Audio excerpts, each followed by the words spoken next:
Hello students, myself Archana Saubule. Welcome for online lecture of MEP. What is MEP? Microcontroller and Embedded Programming. Before we will start today's lecture, it is lecture number 15.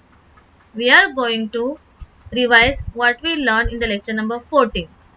In the last lecture we learned how to send data serially.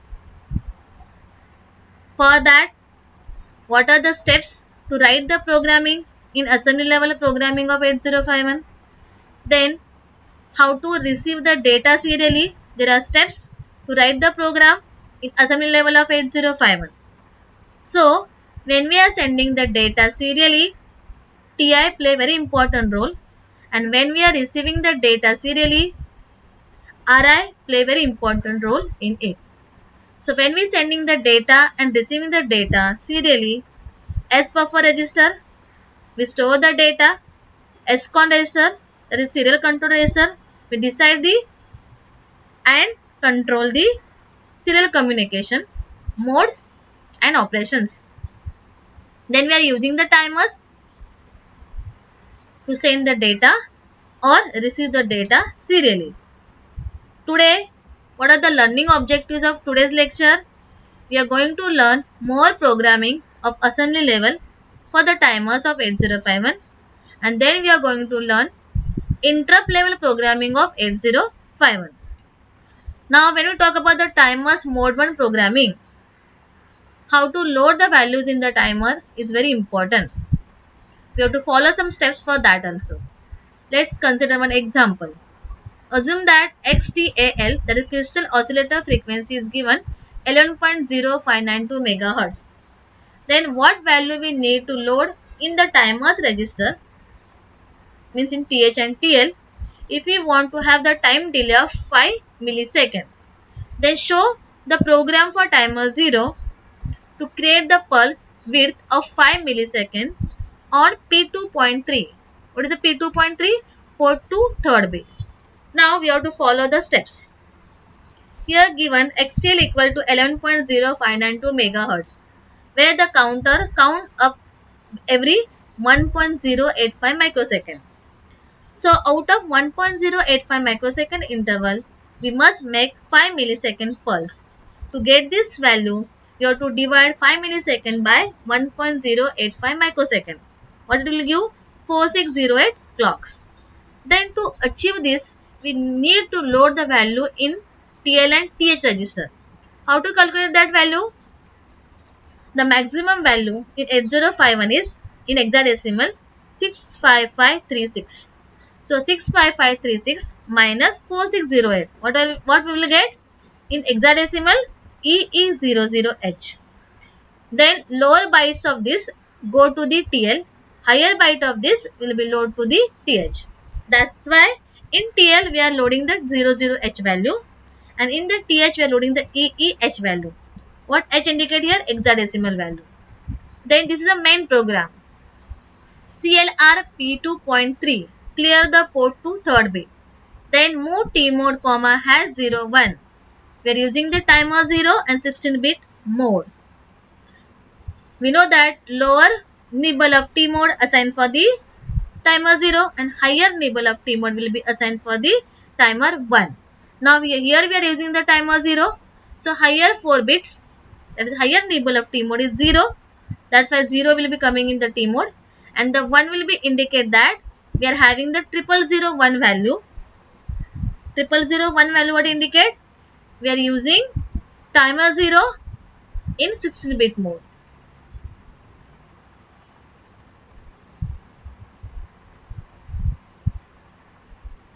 That means mode 1 we are using for timer 0, that is 16 bit mode. So timer 0, mode 1. That's why T mode value is 01H. Then here move TL0 comma has 0. What it indicate? We are loading the lower byte in TL0, that is timer 0 lower bytes. Then move TH0 comma has 0 EEH. That means we are loading high byte in timer 0 higher 8 bits. Then set B P2.3 means set high P2.3 bit, that is port 2 third bit. That means now it is 1. Then set bit TR0 will be start the timer 0. Then again JNB TF0 comma again. What will we do? Monitor the timer 0 flag. Then CLR TR0 will stop the timer 0. CLR TF0 will be clear the timer 0 flag. This is a program. Now we will go for the next example. Assume that XTL equal to 11.0592 MHz. Write a program to generate a square wave of 2 kHz frequency on pin P1.5. What is the P1.5 here? Port 1 fifth bit. Now, there are some steps we have to follow to calculate the value in microsecond, and then they convert that microsecond value into the hexadecimal which we want to load in TL and TH register. So, what is step? T equal to 1 divided by F is given.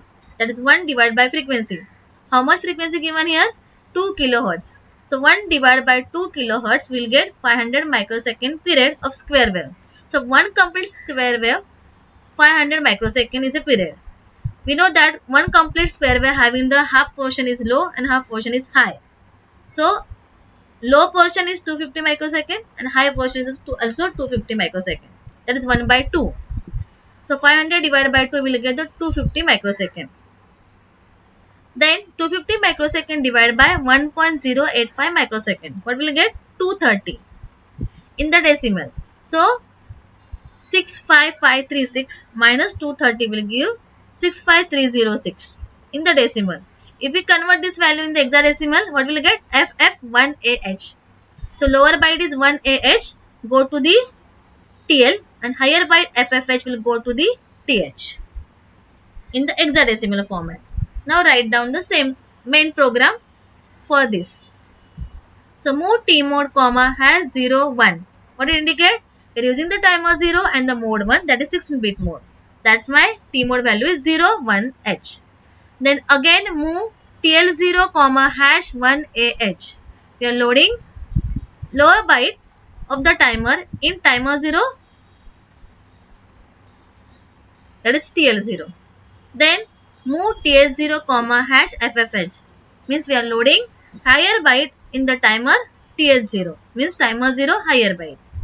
Then set B TR0 will start the timer 0.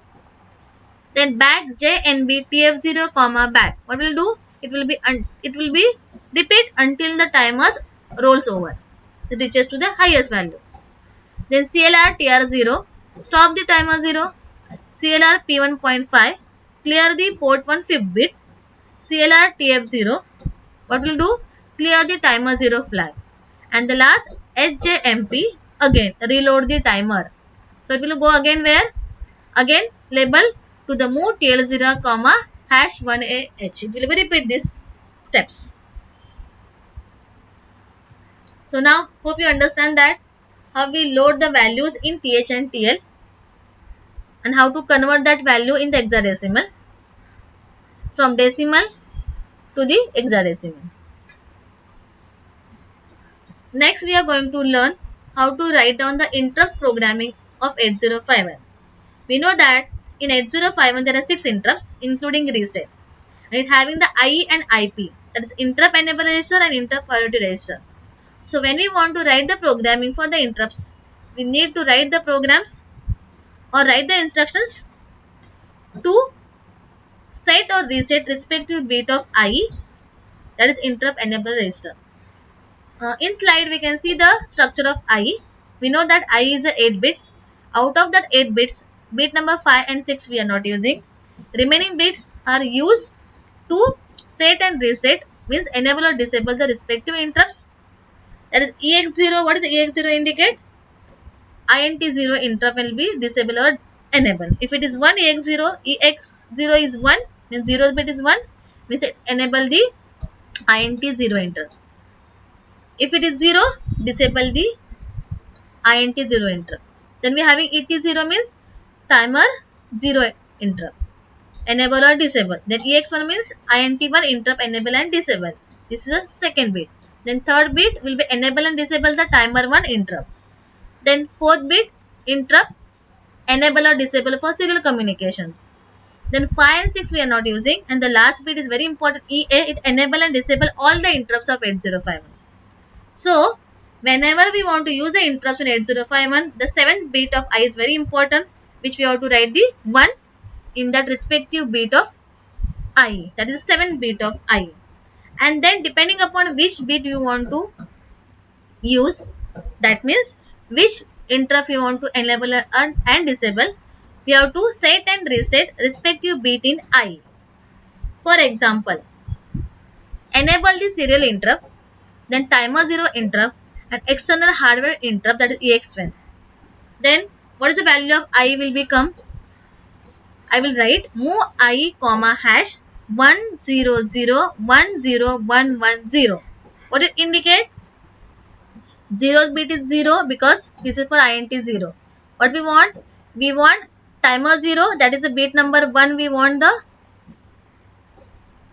1. That's why it's a 1 in the 1th bit. Then second bit for the INT1, that is EX1, that we want to enable. That's why this bit is 1. Then we want to enable the serial interrupt. That means we want the 4th bit of I is 1. Then remaining 2 bits we are not using 5th and 6th. And the last bit EA will be enable all the interrupts. So we want to make this bit is 1. That's why 7th bit is 1. Remaining 2 bits are 0. Then 4th bit is 1. Then 3rd bit is 0. Then bit number 2 and 1 is 1 1 because we want the timer 0 interrupt and INT1 interrupt.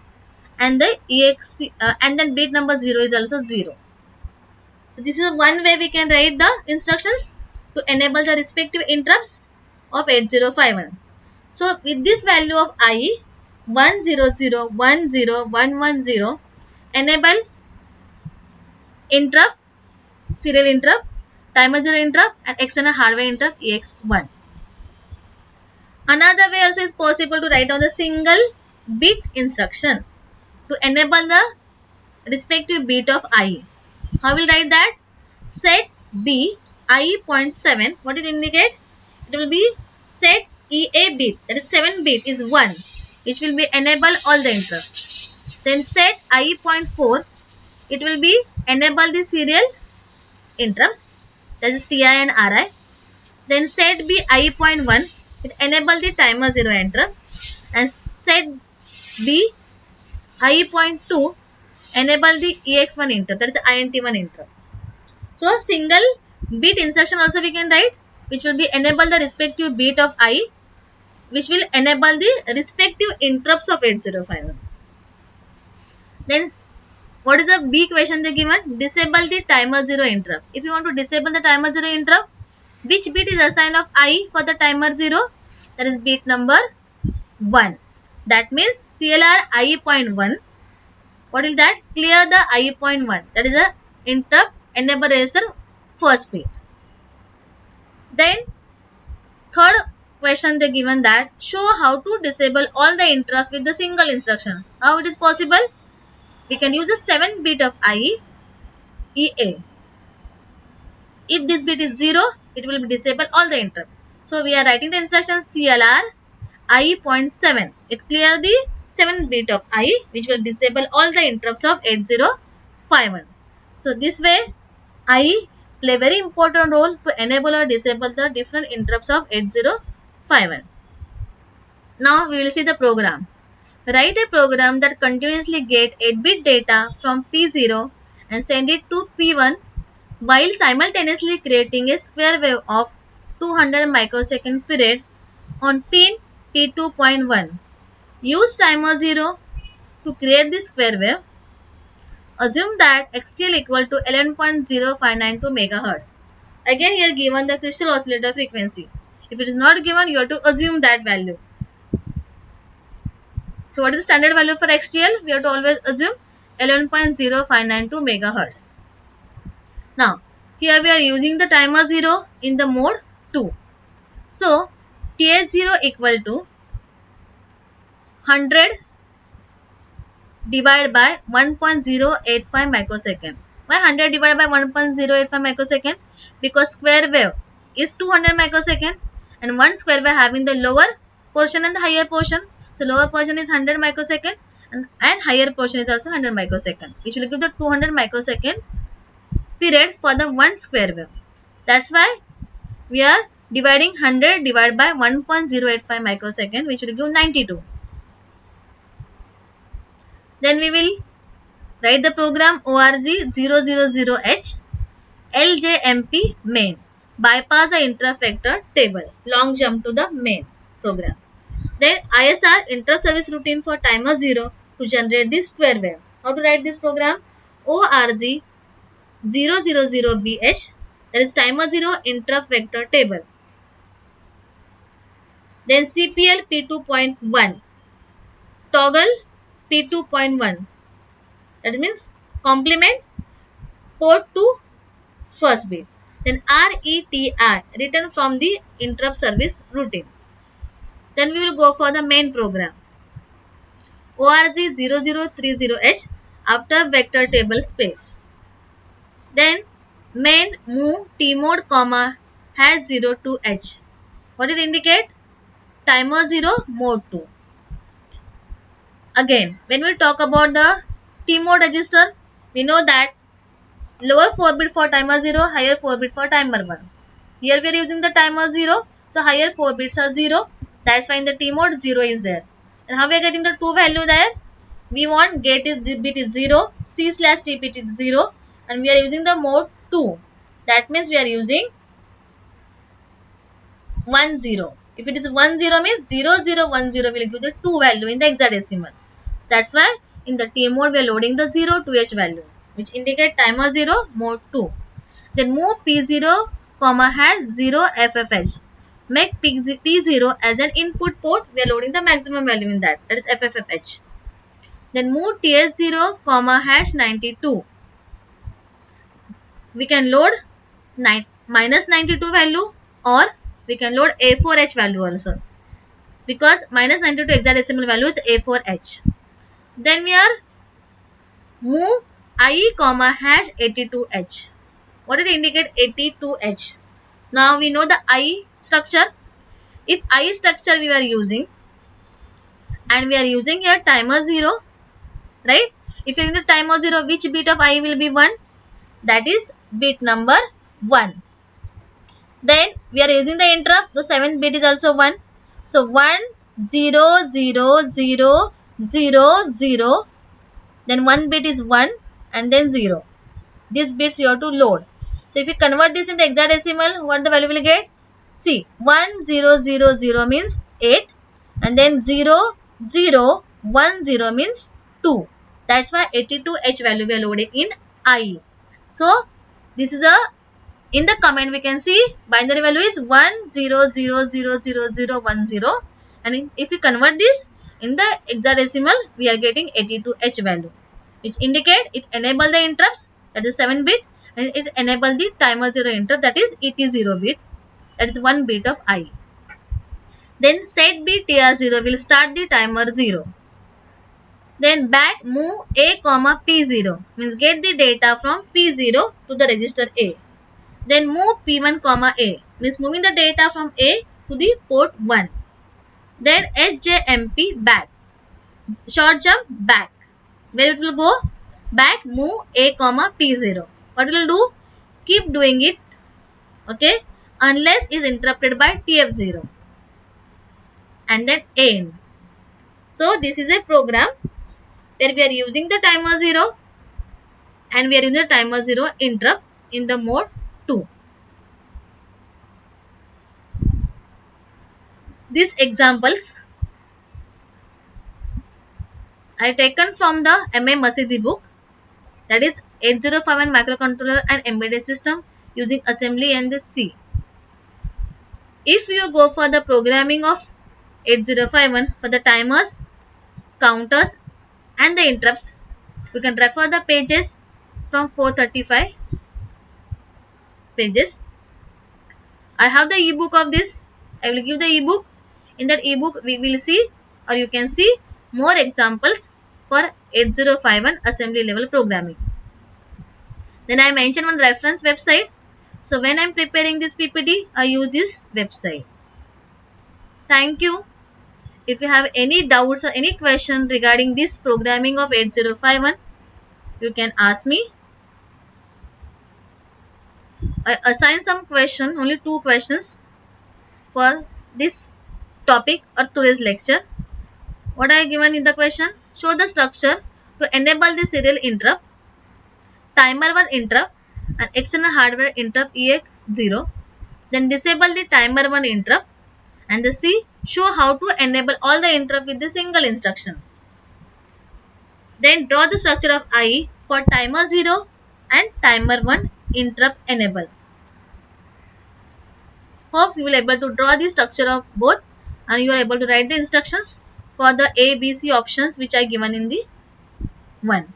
If you have any doubt regarding this, you can ask me and you have to complete this assignment on the time.